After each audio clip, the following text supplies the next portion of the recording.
I'm the owner of a Chick-fil-A. My husband works for me as my facilities and maintenance man. He handles all things facilities, including calling the vendors. I needed the locks on my restaurant doors changed. He calls the locksmith. A couple days later, the locksmith shows up. He comes in looking for the owner. I come out of the kitchen. I said, "Hi, I'm Shalita. Are you here to change the locks?" He said, "Yes. But before I do, I need to get the okay from the owner." I said, "Here's the okay." He said, "No, ma'am. I need you to go get the owner so I can make sure it is okay with him for me to get started." I said, "I am the owner." He said, "The person I talked to on the phone was a man." I said, "That's amazing and irrelevant. Two things can be true." And irrelevant. I love that. He said, "Well, I'm going to have to call and confirm." I said, "What, my LLC or my identity?" Hello. By this time, y'all, his fingers in my face as if to tell me. Yeah, nah, no, finger in your face is crazy. But the level of disrespect that we do see as minority business owners, and I'm going to say it because I know a lot of men are unwilling to say it. Privilege is a real thing, number one.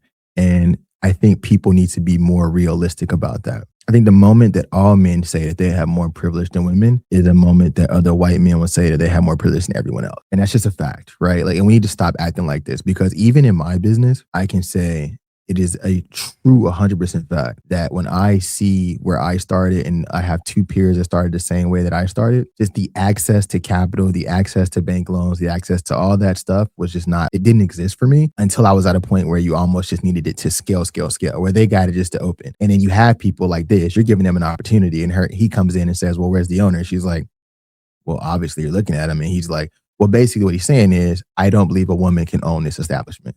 So it's really insane. To tell me to shh.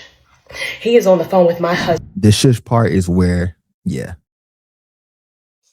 You know, I'm going to say this. Whoever this person is, Miss Shalita, I appreciate you not telling us who he was, but I wish you had, because we could have given him 1 million dislikes or 0 1-star reviews on Google, and we could have stopped this shit immediately. He is on the phone with my husband. He said, "Hi, sir. I am here at your restaurant. I just want to confirm with you I can go ahead and get started."